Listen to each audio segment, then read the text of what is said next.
Yeah, good morning, everyone. My name is Benga. My last video, I was solving question number one of 2020 Living Certificate, higher level mathematics. So this morning, I'm going to be solving question number two, which is a complex number question, as you can see on the screen. Although there are probably maybe two, three ways of solving this, but I'm going to, try this method. I think this method might probably be what will come to an average student that is trying to solve this anyway.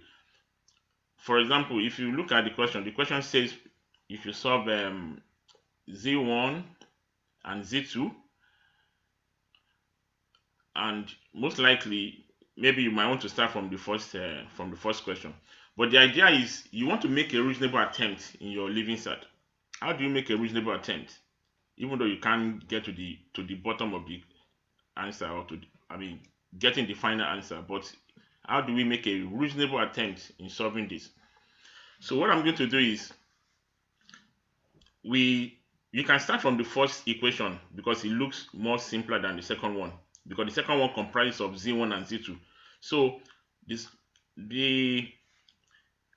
the first equation is where you can probably get your z1 from. So it says that I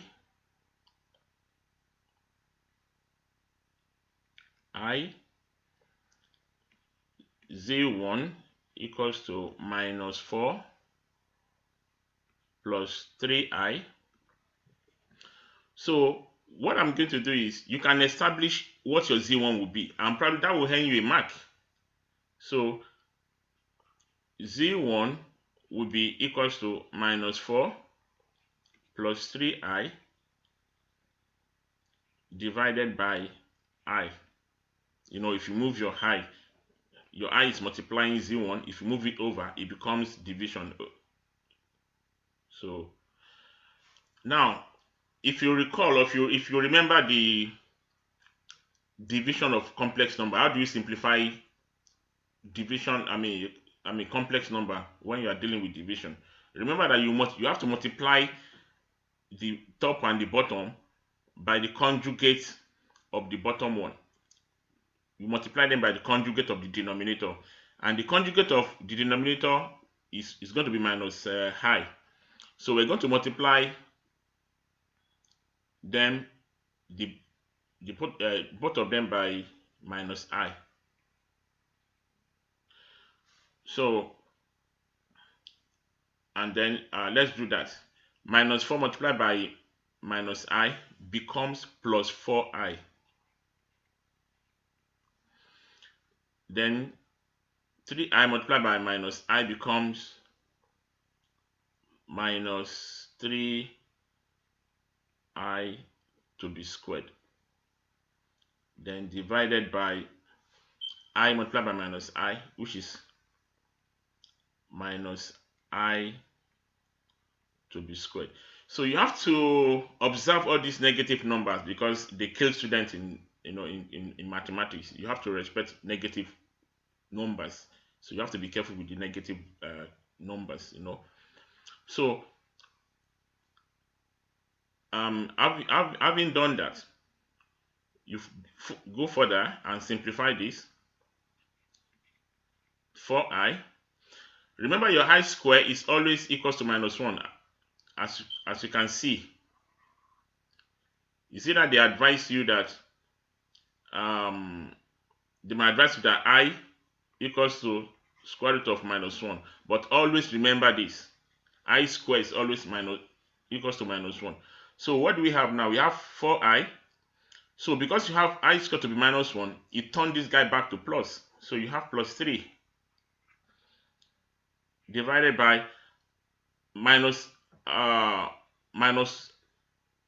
square. I square is minus 1. Then you have a minus here. So at the end of the day, it becomes plus. So it becomes plus 1. This is what we have. We have minus I minus I square, which is minus and minus 1, and that turns to plus 1. So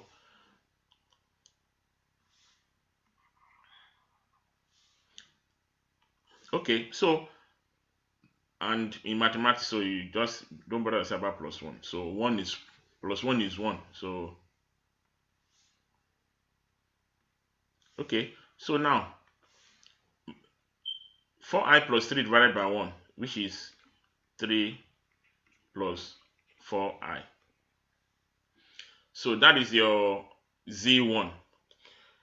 So you just need to go back to this second equation. You go to the second equation as and substitute your z1 to be 3 plus 4i. So let's do that. So the second equation says that this is the second equation. 3, you might not need to rewrite it. You can write it from the question anyway. So because of time, you need to know how to manage your time as well. So 3 multiply by z1, which is 3 plus 4i. You can see this is your z1. So 3 multiplied by your z1, then minus your z2, and that is your z2, equals to 11 plus 17i. So let's open this bracket. We have 9 plus 12i minus z2 equals to 11 plus 17i. So now we have probably, let's collect like times anyway. So let's keep our okay, let's keep our minus z2 because we are looking for z2, but we have minus z2. So let's leave it as minus z2. So we have minus z2 equals to, let's send 9 and plus 2i to the other side. So we have, on the other side, we have 11 plus 17i. Then we have this 9 coming over, it becomes minus 9. Plus 12i is coming over, it becomes minus 12i. So let's simplify this. So we have 11 minus 9. 11 minus 9 is so let me demarcate this so that I can write my final answer here. So 11 minus 9 is 2. Then 7i minus 12i, 17i minus 12i, that should be 5. So 5i. So remember, we have minus z2,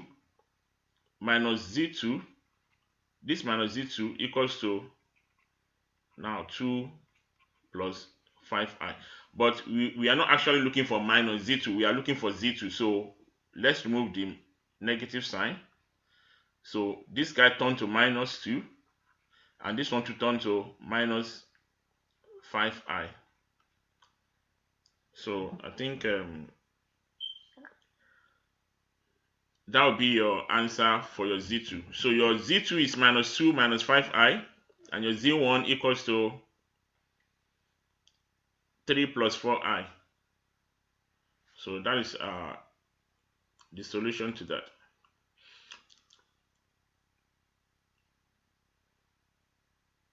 I hope you find this easy anyway.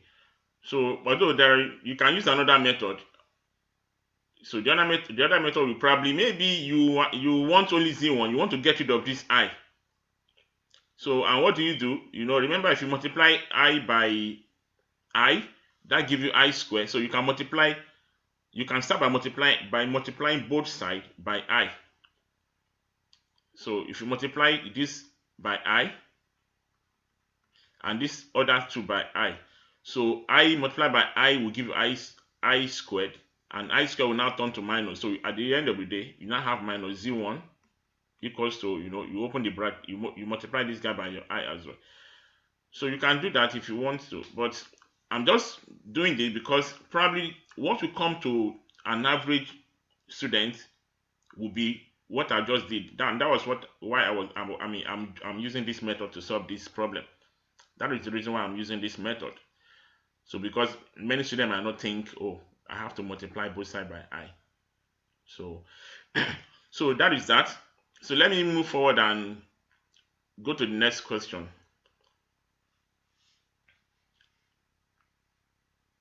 So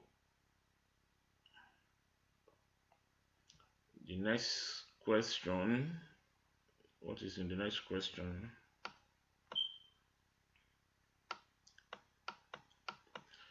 So let me clear this.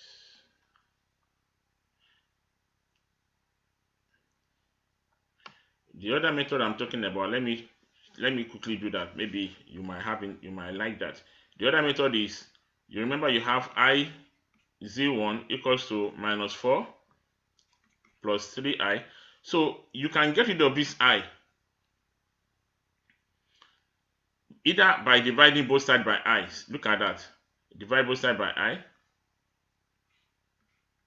So that I is gone. So you still have to probably simplify this using division of complex number by multiplying both sides by that. By multiplying the numerator and the denominator by minus I, which is the conjugate of the denominator. So, but maybe I don't know if I don't know how many students will think about this anyway. You can multiply both sides by what? No, sorry. Yeah, if you multiply both sides by minus I, yeah.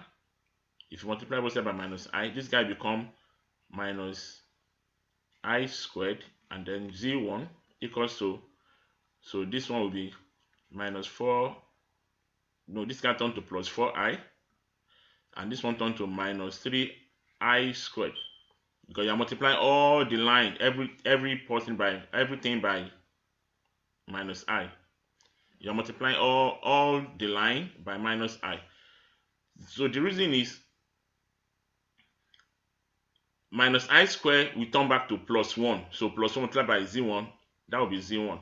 But if you multiply it by I, just an I, this guy will be minus, because you're going to have I square multiplied by z1.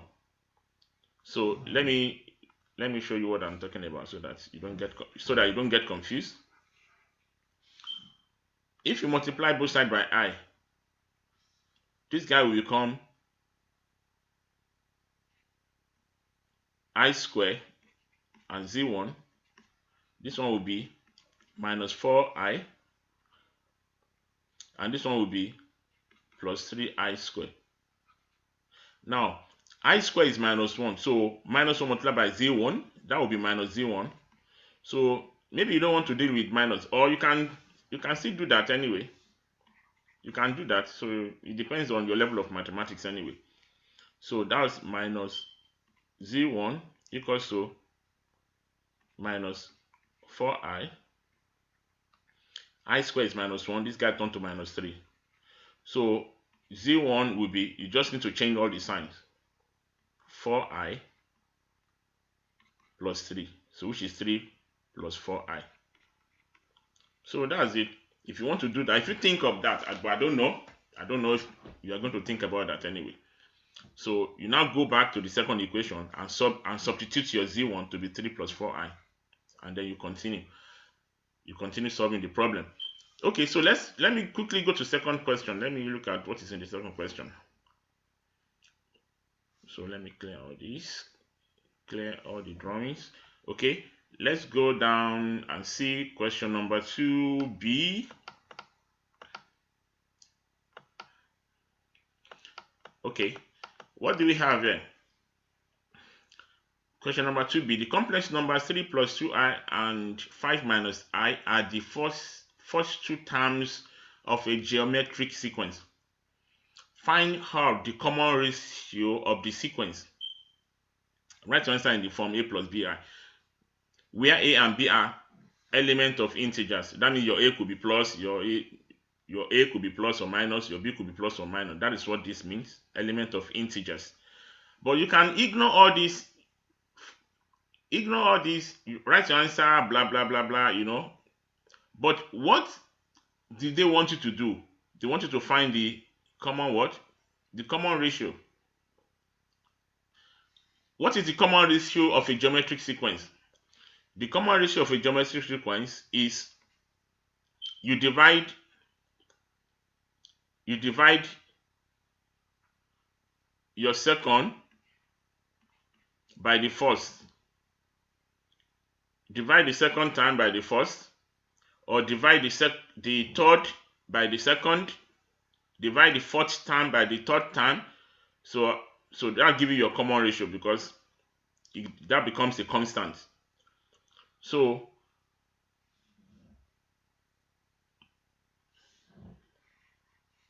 but you don't need to remember all this terminology that I wrote down there. All you need to remember is divide your second ratio. I mean, sorry, your second term. So your common ratio will be divide your second term by the first term. That's all. And then what are you seeing? We are seeing simplification of division of complex number anyway. So this is a complex number, so you have to simplify it. You can't leave your answer like this. So this is division of a complex number now. So then what do? We multiply them by the conjugate of the denominator. That is 3 minus 2i. Then 3 minus 2i. Well, I always put this in bracket anyway, so that I don't make mistake. I always put all of them inside brackets, so that you don't make mistake. You want to be sure that you're doing the right thing, Okay, let's do that. Or let's solve it now. 5 multiplied by 3 is 15. 5 multiplied by minus 2i is minus 10i. Okay, you move to minus I. Minus I multiplied by 3 is minus 3i. Minus I multiplied by minus 2i becomes plus 2i squared. Okay, 5 by 3 is 15. 5 by minus 2i minus 10i minus I by 3 minus 3i minus I multiplied by minus 2i plus 2i squared. To be divided by 3 by 3 is 9. 3 by minus 2i is minus 6i plus 2i by 3, that's plus 6i plus 2i multiplied by minus 2i, that's minus 4i squared. So let's simplify that. 15, that's 15 minus 10i minus 3i minus 13i plus 2i squared becomes, because I squared is minus 1. Always remember that in complex number, I squared is minus 1. Then multiply by 2, that becomes minus 2. So minus 6i cancel out plus 6i. 9 minus, this is square, so that 9, we have 9. Now minus 4i squared turn to plus 4. So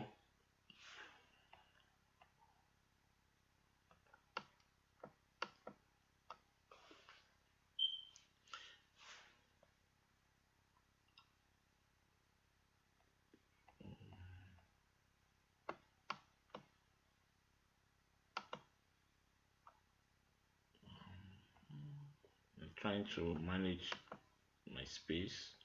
Okay, now okay, let me come down a little bit. Okay, let me rub the top one. So let me rub it. So let me come up. Let me finish it up. Okay, now 15 minus 2, that is 13,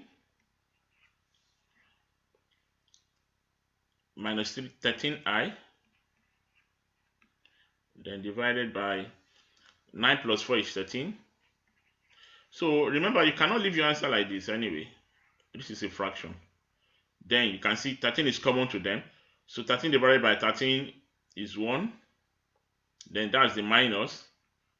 Then 13 divided by 13 is 1 and I. So our answer is 1 minus I. That's the answer. So 1 minus 1I and 1 minus I is the same thing.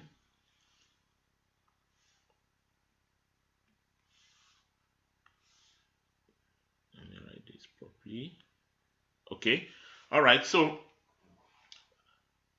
our common ratio R equals to 1 minus I. That's the common ratio R. So that's the common ratio 1 minus I. Okay, so look at this very properly, and then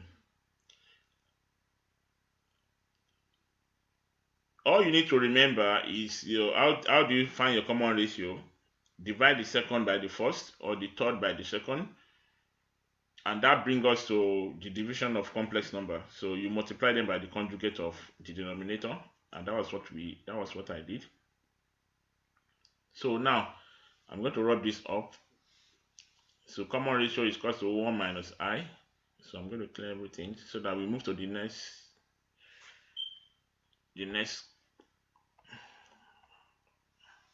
You can just try this question by yourself. After watching this, you can just open your examination site, examination.ie, and try to solve it by yourself. It is not rocket science, okay? Now, use De Moivre's theorem. Use De Moivre's theorem.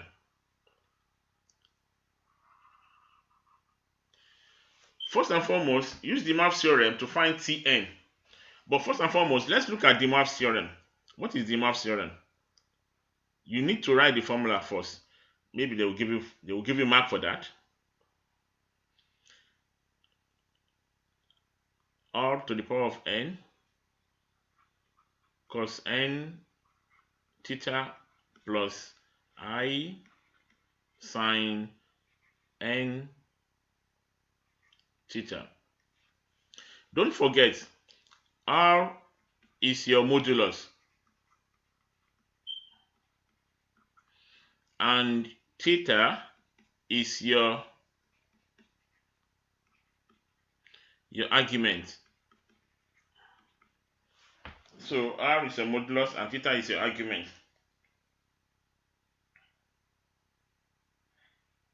Now, okay, so so those are the things that you need. You need your modulus and you need your argument if you want to use the Moivre's theorem. So now, let's now go to the question. The question says use the Moivre's theorem. So use this formula to find Tn, the 9th term of the what? Of the sequence. So the 9th term of the sequence. So what is Tn in geometric sequence?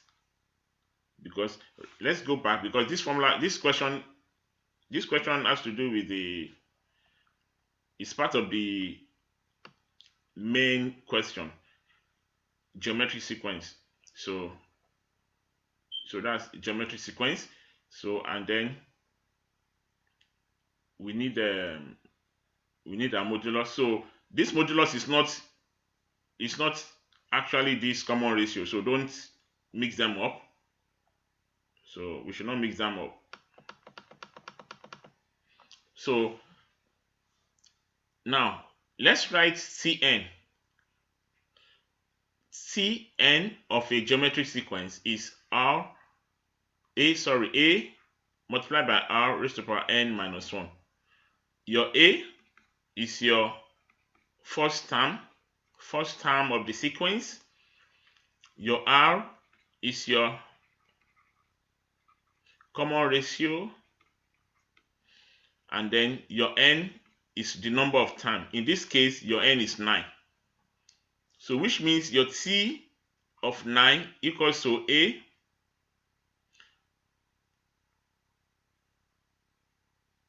r, then 9 minus 1. So which is equals to a r raised to power 8. So that is what we are dealing with now. So you just write the formula, follow the formula. The formula will bring you to where you are going anyway. It is always good to write the formula down. So don't just be looking at the question. Just write the formula. They talk about the ninth term of the sequence. You write the ninth term of the sequence in terms of the term a or n raised to power n minus, n minus 1. And you put all the values that you know there. Recall our a is, we got a to be the first, a is the first term. Sorry, let's go back. Let's go and look for our first term. Our first term is 3 plus 2i. So our first term is 3 plus 2i. So a equals to 3 plus 2i. And recall the common ratio r that we got from the previous question was 1. Is it 1 plus is it 1 minus, yeah, 1 minus I think that was what we got. Yeah, 1 minus I. That is our common ratio. So all we need to do is put all this into the formula. So I'm going to start from the top again. So I'm going to start from the top again.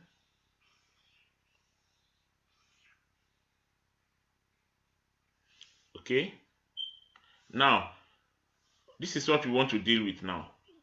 T of 9 equals to a r raised to power 8. And what is our a? Our a is 3 plus 2i. Put it in a bracket. What is the common ratio?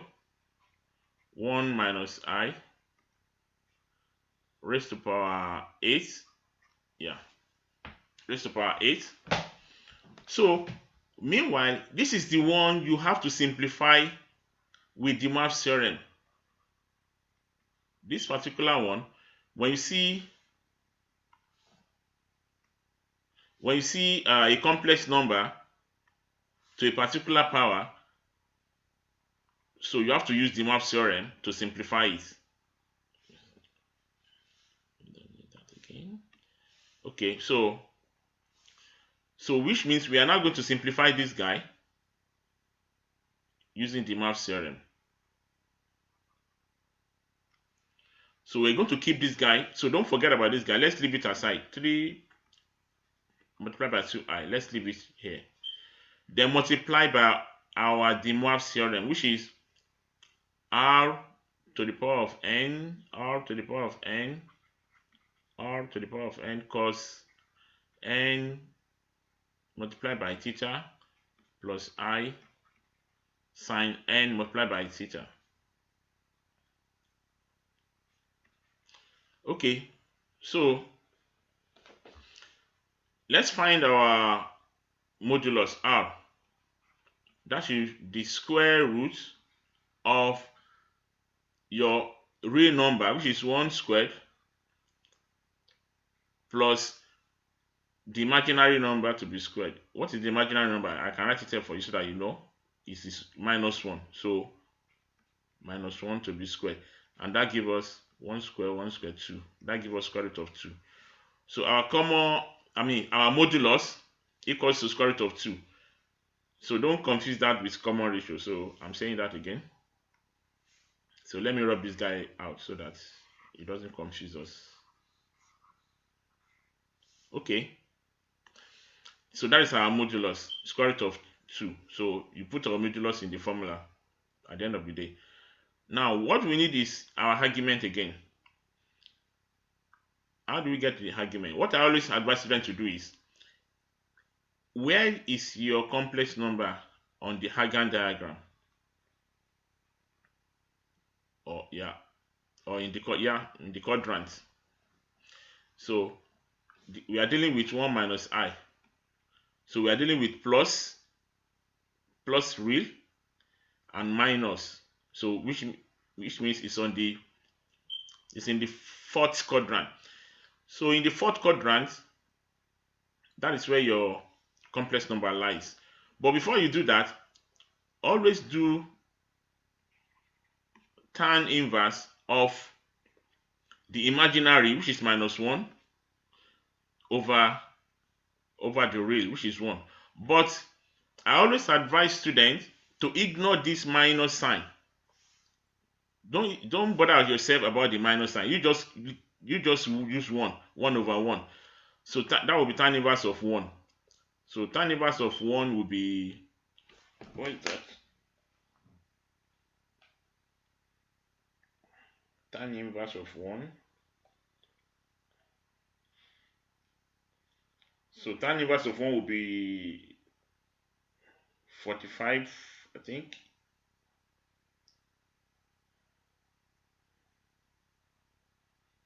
So tan inverse of 1, yeah, that's 45 degree. So this is 45 degree. So now this is not your argument. Don't be confused. This is your reference angle.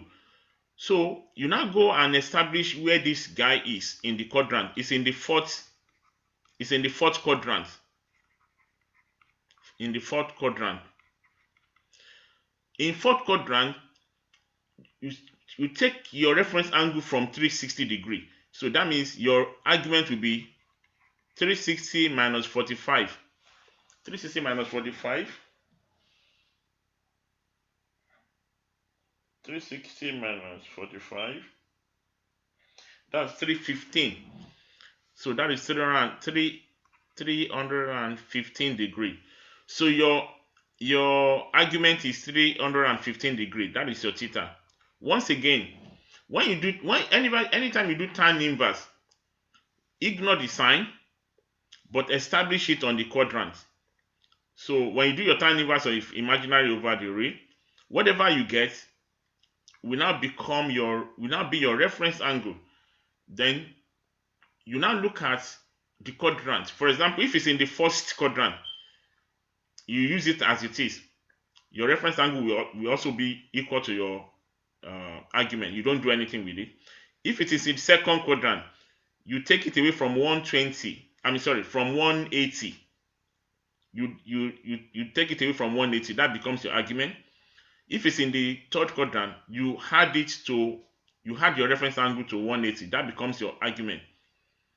So then in the fourth quadrant, you take it away from 360. Then you now go to the formula and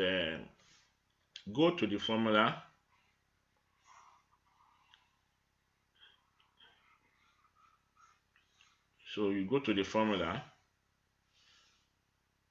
and put all your values there. So don't forget we have 3 plus 2i. Then open bracket, your modulus, which is square root of 2, raised to power n. Your n is this power of 8. So raised to power 8. Then open bracket, cos n. Your n is that power of 8. That is cos 8 multiplied by 315 plus I sine n. N is 8 multiplied by 315 again. Then, so we have 3 plus 2i. Square root of 2 to the power of 8. So square root of 2 to the power of 8 will be, so that gives you 16. That gives you 16. Then 8 multiplied by 315, 8 multiplied by 315. So that's That's cos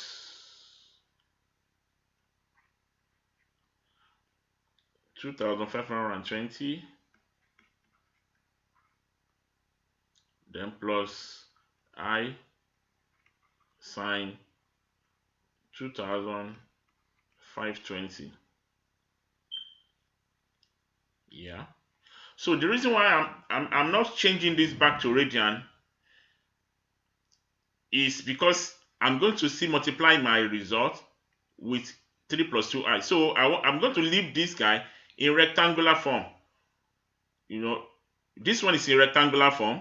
3 plus 2i is in rectangular form. So I need to just change this guy to rectangular form. So I don't need to be changing it to radian. So I'm not putting my calculator in radian mode. So I don't need that. Now all you need to do is multiply cos 2520. That's cos 2005. Sorry.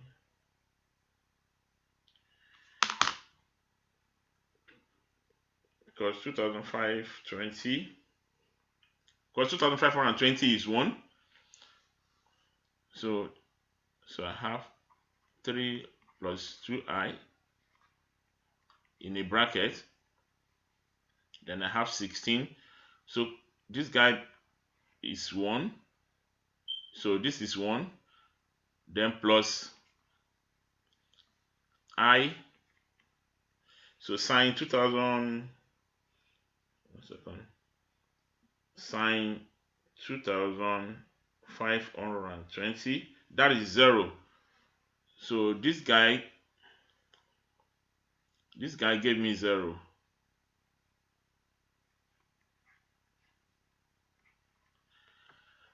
That gave me 0. Okay. So I now have 3 plus 2i in a bracket. So 16. So now 16 multiplied by 1 is 16. And then 16 multiplied by 0 is 0. So this is what I have. Then, because don't forget, if you multiply 16 by 1, that's 16. Then 16 by 0 is 0. So I don't need to write that anymore. So if you get if you get confused, this is what I'm saying. 16 multiplied by 1 is 16. 16 multiplied by I0 should be 0. So there's no need to write that. So I will remove it.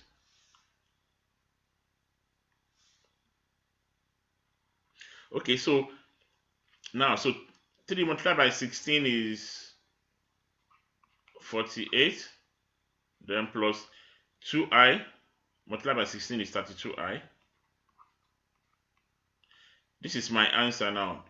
48 plus 2i. That is my answer. So should in case you want to work with radian, you might not even need to change your calculator to radian. You can convert degree to radian by simply divide your argument by 180. So if you divide, if you want to convert any angle to radian, divide it by 180. You remember pi equals to 180. Pi equals to 180. So pi equals to 180. So pi equals to 180, if you recall. Pi equals to 180. So 315 degree will be, to radian will be 315 divided by pi. 315 divided by 180. 315 divided by 180. That's 7 over 1 second. 315.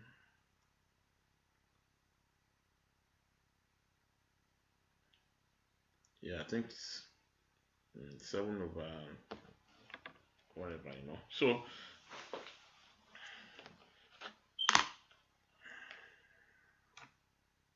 so 45 is common to them. Let me see it again. Then 180. Yeah, that is 7 over 7 quarter pi. So 315 degree will be 7 quarter pi if you want to work with that. But I always work in degree anyway, so I don't bother myself. Okay, this is your answer. Okay, and that will be the end of the question. Okay, all right, that's the end of the question anyway. So you if you want any more information about solving complex number, you can write a comment and request for my contact. I will give you my contact. So, or if you want grind, but now I'm very busy now anyway. So, but if you want any more question, you can post it to my channel. I will solve the question for you. So you can share this to your mates, to your friends that are writing Living Cert, so they can use this avenue as the revision. So I'll be posting more questions. So the next question I will be doing will be question number 3 of 2020, paper 1. And then I'll try as much as possible to cover as many questions as possible. So once again, you can subscribe to my channel, and then you can click the like button, and you can help me share this to your friends. Thank you very much. I will see you next time. Have a wonderful day. Bye bye.